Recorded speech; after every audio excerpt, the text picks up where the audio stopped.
Mechanic repairs fire truck for free, never knowing the chief would offer him his dream job.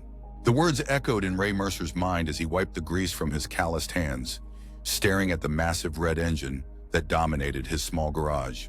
Not that he'd done it for recognition. Some things you just did because they needed doing. The ancient overhead lights flickered, casting shadows across the concrete floor of Mercer's auto. What was left of it anyway?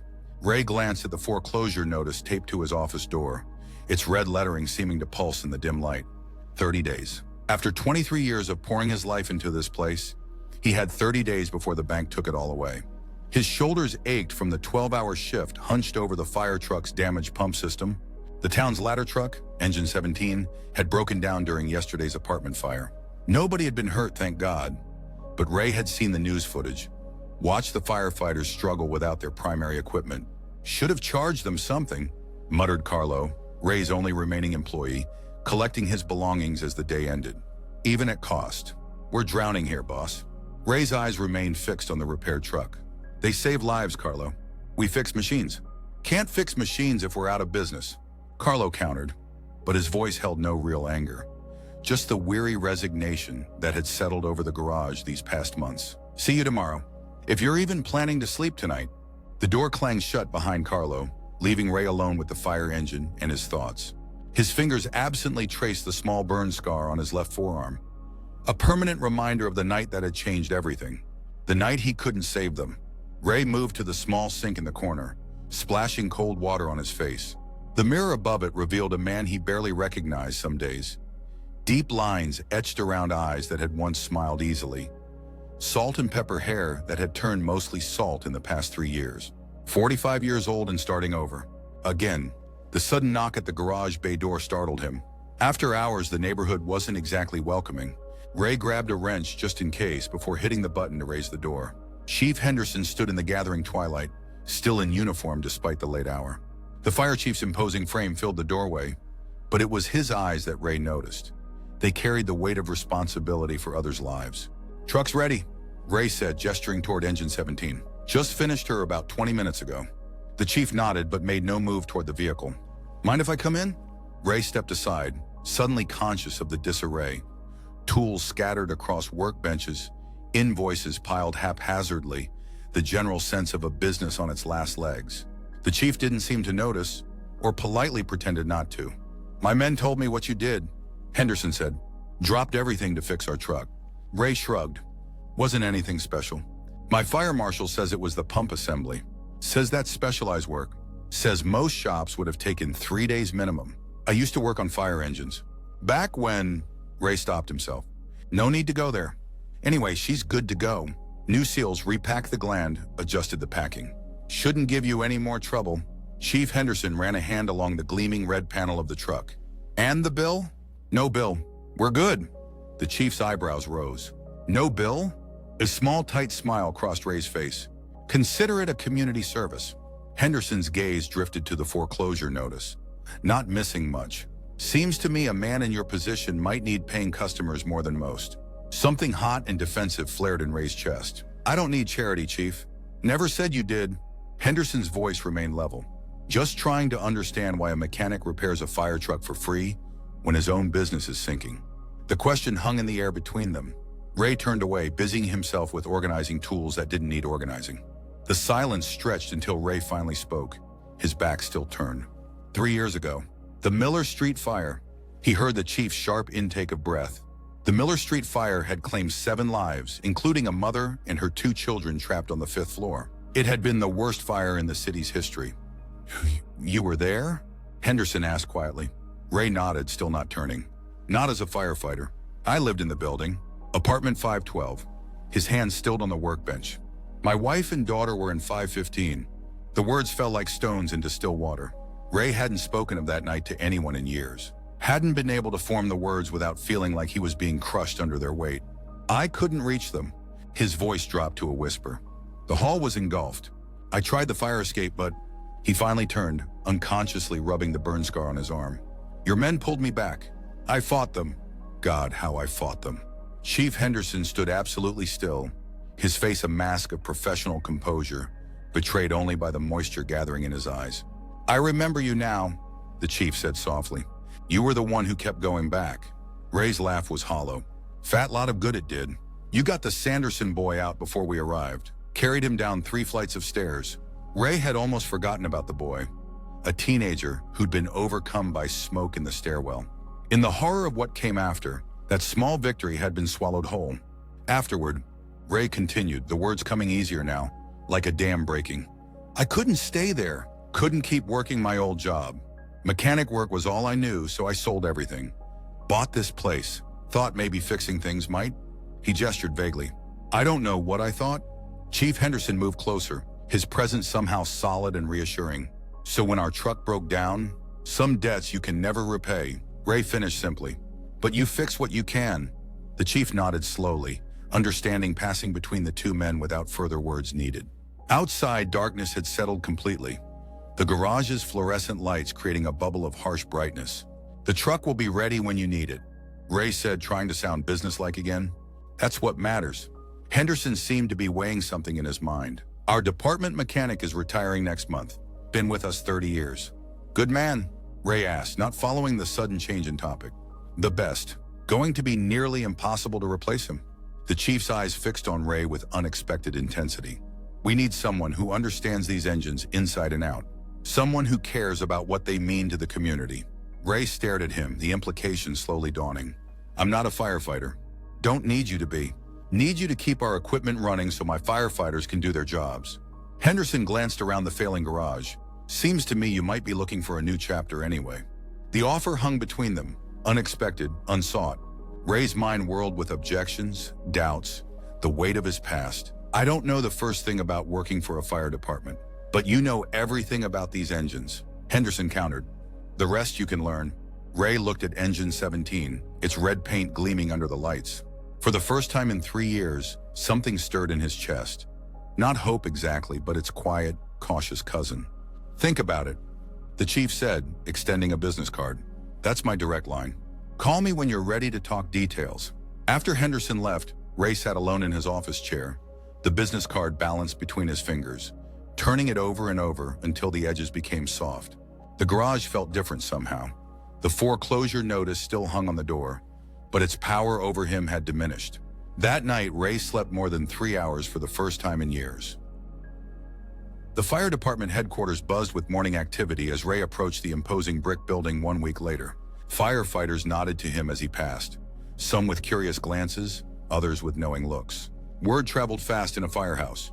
Chief Henderson's office was spartanly functional, a desk with minimal paperwork, a wall of commendations and certifications, and a large window overlooking the engine bay where 3 fire trucks gleamed. The chief stood as Ray entered. You called, Henderson said simply. I did. Ray had spent the week wrestling with the decision, oscillating between fear and a strange, unfamiliar sense of purpose. I've got questions. I'd be worried if you didn't. They talked for an hour. Practical matters of salary and benefits, expectations and responsibilities. Ray's expertise with engines was unquestionable, but the position required other skills: inventory management, equipment testing protocols, emergency deployment procedures. It's more than just fixing what breaks, Henderson explained. You're the one making sure nothing breaks when lives are on the line. The weight of that responsibility wasn't lost on Ray. I understand. The chief leaned back in his chair. There's something else you should know. I wasn't completely straight with you last week. He opened a drawer and pulled out a faded newspaper clipping. About remembering you from the Miller Street fire. Ray tensed as the chief slid the clipping across the desk. It was from the day after the fire, a photo of smoke-blackened firefighters, exhaustion etched on their faces. In the background, barely visible, was Ray being restrained by 2 emergency workers as he tried to re-enter the burning building. I more than remember you, Henderson said quietly. I was the incident commander that night. The revelation hit Ray like a physical blow. This man had been there, had made the calls, had directed the efforts that had failed to save Emily and Sophie. I ordered my men to hold you back, Henderson continued, his voice steady but laden with old pain. I made the call that we couldn't reach the 5th floor. I've carried that decision every day since. Ray's hands gripped the armrests of his chair, knuckles whitening. The old rage flickered, directionless, exhausting anger that had consumed so much of him these past years. Why are you telling me this? Ray's voice was a whisper. Because you deserve to know who you'd be working for. And because, Henderson paused, gathering himself, because when I saw what you did with that truck, when I heard you did it for free, I thought maybe this is how something broken starts to heal. Ray stared at the photograph, at his own anguished face captured in the worst moment of his life. The man across from him had been there too, carrying his own burden of impossible choices. I don't blame you, Ray said finally, surprising himself with the truth of it. I wanted to. God, I wanted someone to blame. But the fire, it was electrical. Started in the walls. Nobody could have, his voice caught. Nobody could have saved them. Something passed between the two men then. Not forgiveness exactly, because Henderson had done nothing requiring forgiveness, but recognition, understanding, the beginning of something neither could yet name. The job is yours if you want it, Henderson said after a moment. But I'll understand if you don't. Ray looked through the office window at the fire engines below, their purpose suddenly seeming to align with something he'd been searching for without knowing it. When do I start? The fire department's maintenance bay was nothing like Ray's cramped garage, spacious and well-lit, with specialized tools organized precisely on shadow boards.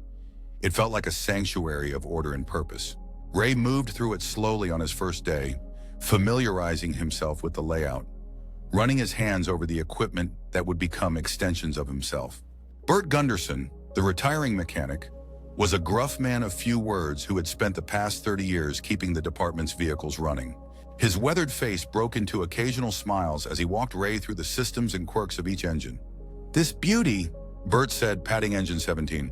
She's temperamental, needs extra attention on the pressure relief valve every third inspection, or she'll let you know about it when you least want to hear it. Ray nodded, taking mental notes. I noticed that when I was working on the pump system. Bert gave him an appraising look. Chief says you fixed her in 8 hours flat. Took me 12 last time, and I've been working on her for 15 years. Different approach, maybe, Ray offered, not wanting to overstep. Bert's grunt could have meant anything, but the slight nod that followed suggested approval. You'll do all right here, Mercer. These aren't just machines. They're lifelines. Ray finished. Exactly. Bert's expression softened momentarily. 30 years, and I never lost a crew because equipment failed them. That's the job. Not fixing things after they break. Keeping them from breaking when it matters. The responsibility settled on Ray's shoulders, heavy but welcome. This wasn't just a job to replace his failing business. It was a purpose that aligned with the hollow space inside him that had been aching to be filled. Throughout that first week, Ray absorbed everything Bert could teach him. The methodical maintenance schedules, the specialized tools for each vehicle, the critical inspection points that could mean the difference between life and death in the field. Between lessons, he found himself watching the firefighters, their camaraderie, their easy banter that masked the seriousness of their calling. They viewed him with curiosity at first, this quiet man who kept to himself in the maintenance bay. But word had spread about what he'd done for Engine 17, and more importantly, why he'd done it. They respected that, gave him space, but also made small gestures of inclusion. A nod in the hallway, an extra cup of coffee appearing by his toolbox, an invitation to lunch that he politely declined, not yet ready. On Friday afternoon, as Ray was methodically checking the hydraulic system on Ladder 3, he became aware of someone watching him. Looking up, he found a young firefighter, couldn't be more than 25, standing awkwardly at the bay entrance. Need something? Ray asked, wiping his hands on a shop rag. You're Mercer, right? The new mechanic? The young man shifted his weight from one foot to the other. Ray nodded. I'm Louis Sanderson. Just wanted to... He paused, seeming to gather courage. Just wanted to say thanks. The name registered immediately. Sanderson, the boy from the Miller Street fire. The teenager Ray had found in the stairwell, carried out over his shoulder.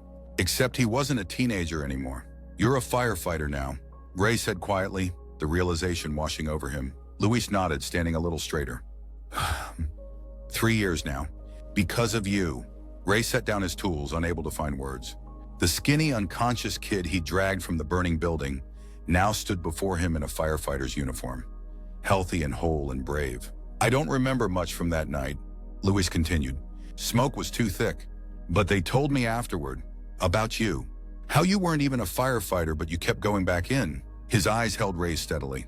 That's why I'm here now. Figured I owed it to try to do for others what you did for me. Something cracked in Ray's carefully constructed armor. This young man, alive, purposeful, standing in this firehouse because of one desperate act on the worst night of Ray's life. "You don't owe me anything," Ray managed to say. "Maybe not," Luis acknowledged. "But I owe something to the next person trapped in a burning building." He gestured around the bay. "And now you're here too. Funny how things work out sometimes." After Luis left, Ray sat on a work stool, overcome. For 3 years, he'd been drowning in what he couldn't save, never allowing himself to acknowledge what he had saved. The realization didn't erase his loss, but it shifted something fundamental in how he carried it. That evening, as he was finishing his work, Chief Henderson appeared in the doorway. "How's the first week been?" the chief asked. Ray considered the question, looking around the maintenance bay that already felt more like home than his garage had in years. "Good," he said simply. "It's been good," Henderson nodded, seeming to understand all that Ray wasn't saying.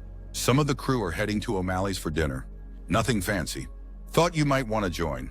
Ray's instinct was to decline, to retreat to the solitary apartment he'd barely furnished. But Louis Sanderson's face flashed in his mind. The living result of connection, of not turning away from human contact even in the darkest moments. "Yeah," Ray said, surprising himself. "I think I'd like that."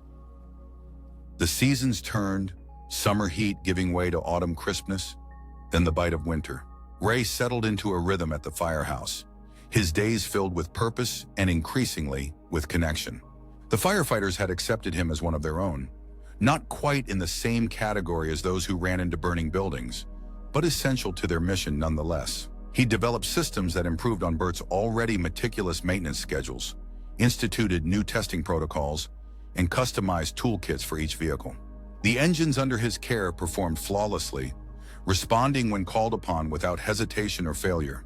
Chief Henderson had given him free rein to requisition what he needed, supporting Ray's occasional unorthodox approaches to problems. Results speak for themselves, the chief had said when questioned by administration about Ray's budget requests. "He's the best damn mechanic this department has ever had." The compliment had warmed Ray more than he'd expected. He'd never sought validation, but finding it here, among these people, meant something profound. December brought the first heavy snow, and with it, increased calls for the fire department. Kitchen fires from holiday cooking, electrical issues from overloaded circuits, car accidents on icy roads. Ray worked longer hours, ensuring the engines were always ready, adapting systems for the harsh weather conditions. It was after midnight on a Tuesday when the alarm sounded. Structure fire, possible entrapment in the old warehouse district. Ray watched from the bay as the crew scrambled, Luis among them, faces set in practiced determination as they donned gear and boarded the engines. Chief Henderson appeared beside Ray as Engine 17 roared to life, its diesel engine a reassuring rumble in the cavernous space. "This one's bad," Henderson said, already moving toward his command vehicle. "Coming?"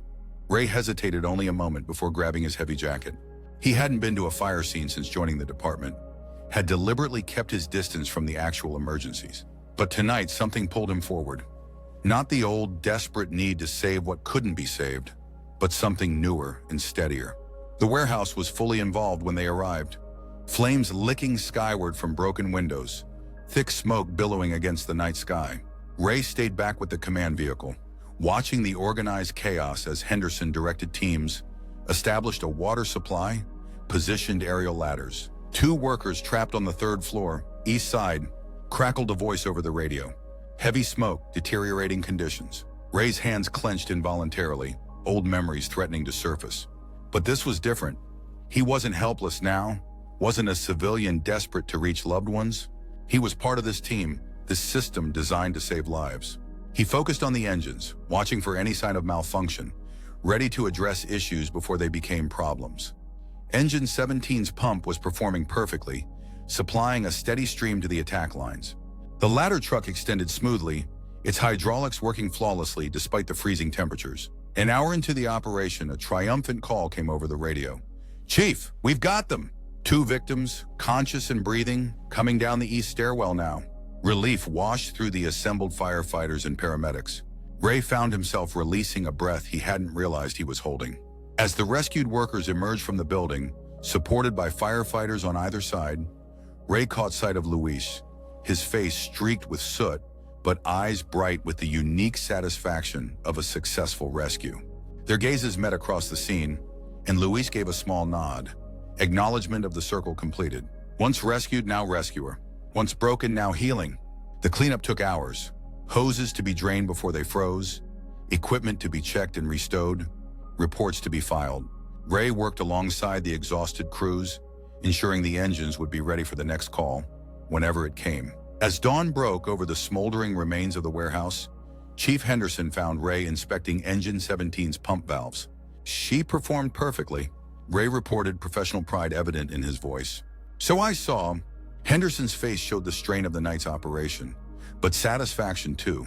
2 lives saved tonight because everything worked exactly as it should. Ray nodded, understanding the unspoken connection.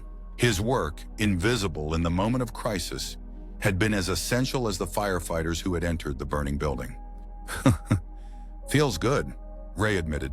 Being part of this. You've always been part of it, Henderson said quietly. From that first night on Miller Street, you just took a different path to get here. The chief's words settled into Ray, fitting into places that had been jagged and empty for too long. Different path, same destination. As they drove back to the station in the pale winter dawn, Ray looked out at the city waking up around them. People going about their lives, unaware of the night's drama, the lives saved, the quiet victories won. For the first time in 3 years, he felt fully present in that world, connected to it not just through loss, but through purpose. Spring came early that year, crocuses pushing through melting snow patches outside the firehouse before March had fully arrived. Ray had been with the department for 9 months now. 9 months of steady healing, of building something new from the ashes of his old life. He'd finally accepted invitations to firefighter family gatherings, had even hosted a small Super Bowl party at his apartment, which was now furnished with more than just the essentials. Photos appeared on his previously bare walls, not yet of Emily and Sophie, that pain still too raw to display, but of his new firehouse family, of engines he'd restored, of moments that marked his new life. On a mild April morning, Chief Henderson called Ray into his office, an unusual formality that immediately put Ray on alert. "Everything okay with the equipment?" Ray asked as he settled into the chair across from Henderson's desk. "Equipment's perfect," the chief assured him. "This is about something else." He slid a folder across the desk. "Department's creating a new position. Deputy Chief of Fleet Operations, overseeing not just maintenance but acquisition, design specifications, safety innovations." Ray glanced at the folder but didn't open it. "Sounds important." "It is. Fire service is evolving. Equipment's getting more complex.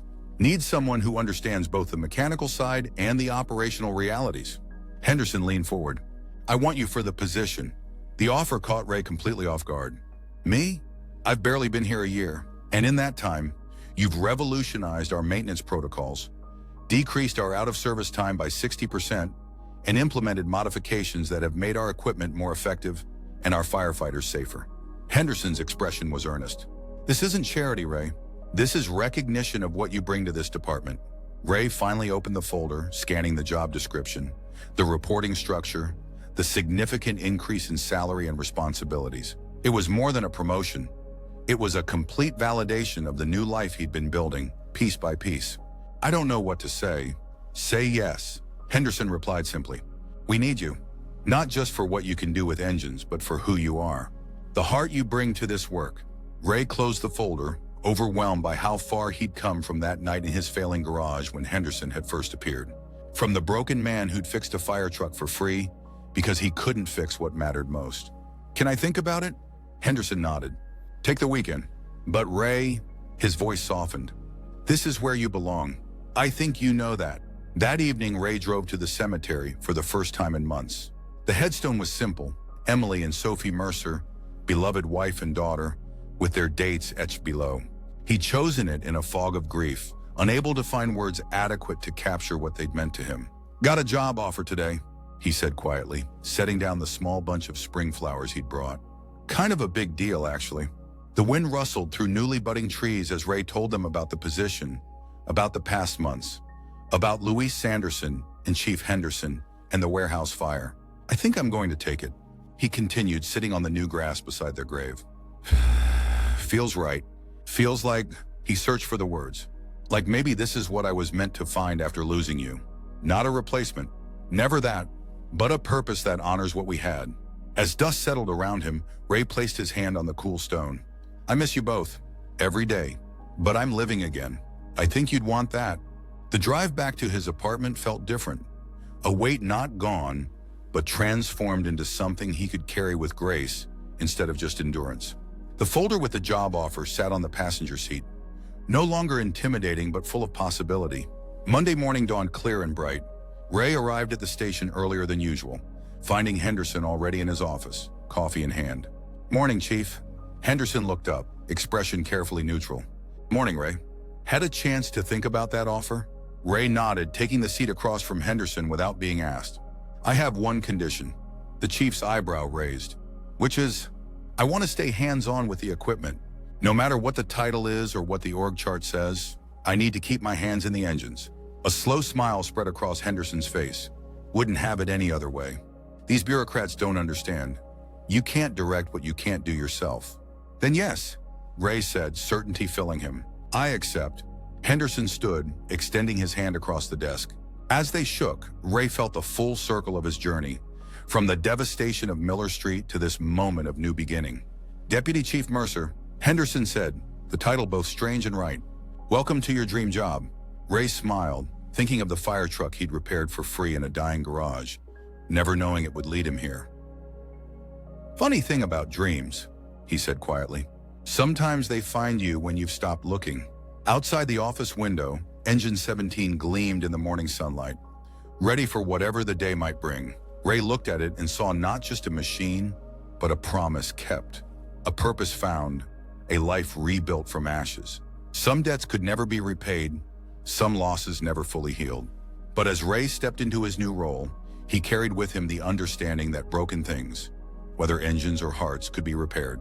Not to their original state, perhaps, but into something new and strong and purposeful. Different path, same destination. Home.